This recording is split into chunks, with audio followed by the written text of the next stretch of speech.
good afternoon, good evening, whatever time you're watching this broadcast. I'm extremely glad that you decided to join me today. It's time now for our 9 for 9 with me, Pastor Carzadean. Won't you come on in? Let's get some words of wisdom, praises in, prayers, and worship. Come on in. Let's get started.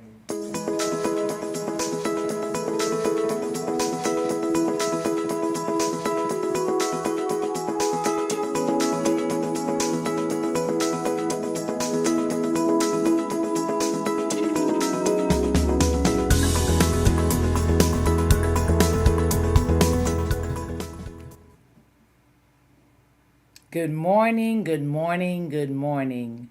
Good morning to you. Good morning, people. How are you this morning? We are blessed, highly favored, and we're doing well. In spite of, regardless of, hey, wow, we're going to keep going forward, moving forward. And we got to move forward to make sure that even though we're moving, we're going along, hey, life is happening, things are taking place. We've got to make sure that we're doing everything we can do, hey, to keep our head above water, stay positive, keep it going, encourage somebody along the way. We've got to make sure that the way we're doing it is with what? Some integrity. Somebody say integrity. Check, please.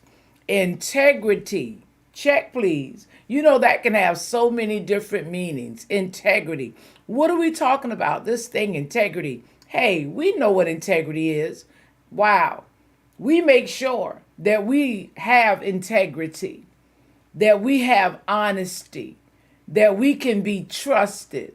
That's having integrity. You know, integrity means to be able to be honest. Wow. How many of us can say that we have integrity? That we're honest all the time. Not some of the times, not when it's convenient, but we have integrity all the time. Even in the way we cooperate, the way we communicate, the way we go about life each day with each other, thinking about this and thinking about that. Do we do it with integrity? Do we go on our jobs each day with integrity? Are we performing to the best of our ability? You know, if you're slacking on your job, that's not definitely honest. Wow. So are you doing your job with integrity? If you're telling your children this and you're living that, hey, is it being done with integrity? Integrity, check, please. You know, integrity, thank you, Lord, is so essential to making sure that you can be trusted. Why should you want to be trusted? Because when people trust you, when they know you're honest and you have integrity, hey, it makes life that much more pleasant, but it makes life so much more easy. It makes life and being able to secure things, go about things without the strife, without the hardship. You know, your integrity can take you a long way. You know, I think that integrity and respect probably can go hand in hand. I would always tell my daughter, if you have respect, it'll take you a long way. So I want you to know that integrity will take you a long way. When you think that, hey, your back is against the wall, when you think that it's all over, when you think that the shot clock has run out on you, guess what? Because of your integrity, somebody will step up for you. Somebody will step in for you. Somebody will say, hey, that's not him. That's not her. Don't believe this. Don't believe that. Hey, when you have integrity, people can trust you. People know about you. People believe in you and they believe you. So what is integrity really? Do you have integrity? Are you connected to people who have integrity?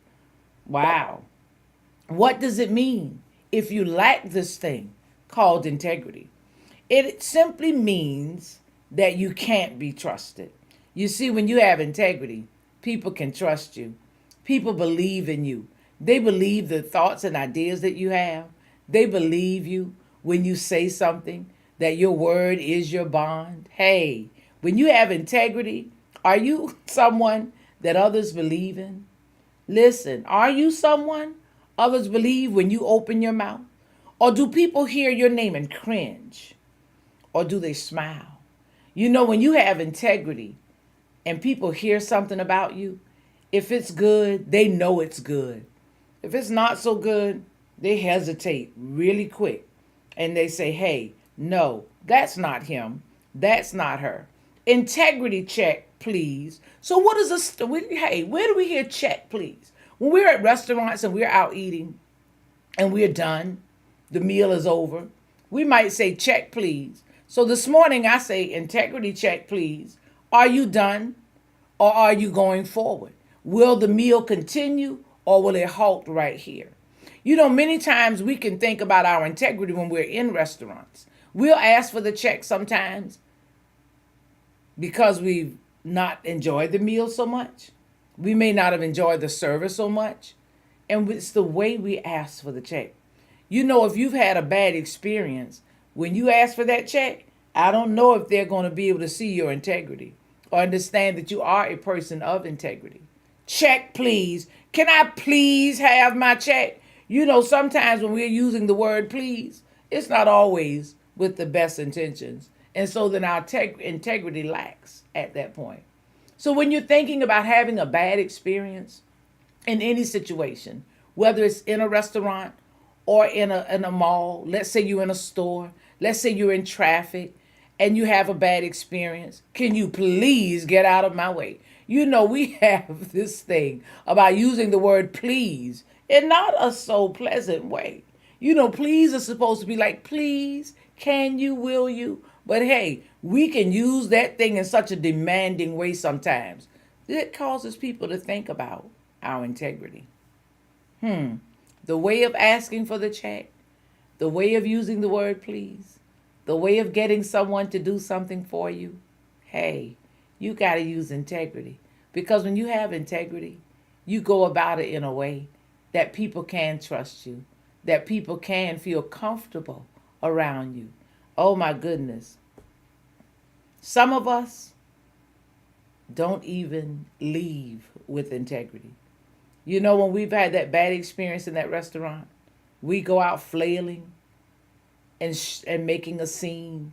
We are leaving and making sure that we leave our stamp on the place.